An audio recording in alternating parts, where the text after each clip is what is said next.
What's up mga Lodisen? So nandito tayo ngayon sa Z-Speed Motor Shop sa may CA Naga Road. Shoutout kina Kuya. So ayan, Sun Racing. Mga product pala nila dito si Sun Racing din. So ayun guys, then nakakuha na tayo ng product kay Sun Racing. So gagawin na natin si Gil.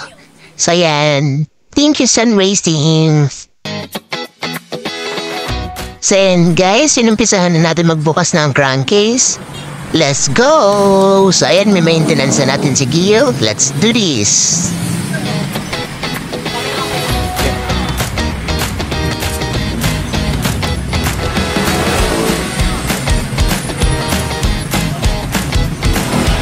So pwede na tayong maging isang mekanika. Hindi tayo mekaniko. Mekanika! So ayan guys, baka may gusto magpagawa dyan. So next naman, i-open naman natin dito ang air filter.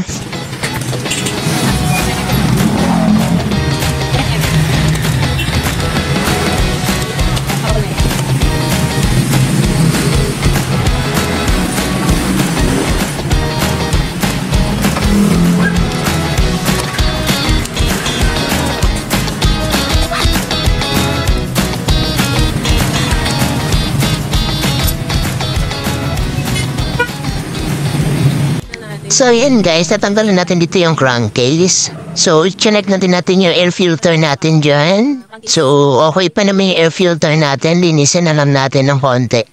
So yun guys. So ayun, gumamit ang tayo ng drill dyan para ma-open na natin yan.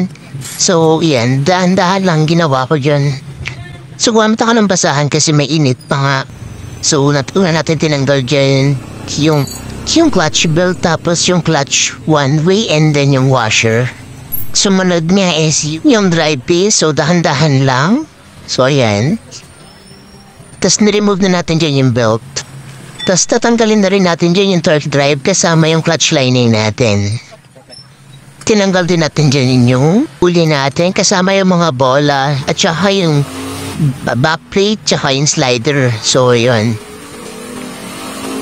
Yung bola pala natin dyan, hindi na pwede yan. So, bumili tayo ng bago. Ito nga pala yung torque drive. So, yan, gagamitin natin yan. In yung clutch bell. Open lang natin yung clutch bell. Tapos, ayan, proceed tayo ulit sa next step.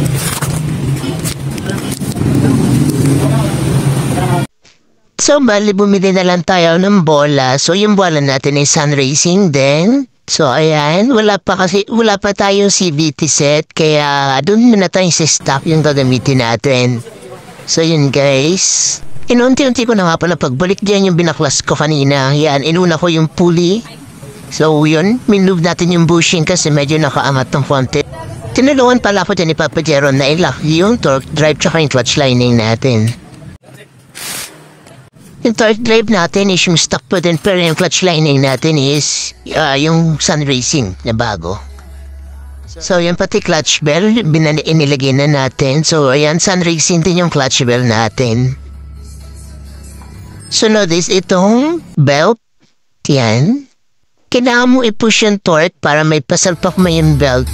So ayan. After niyan, binalik na lang natin ulit sa dati. So, ayan, nilagay na natin yung crankcase niya. So, yun guys. Oh, well done! Ang ganda na ni Gil. Thank you, Sun Racing!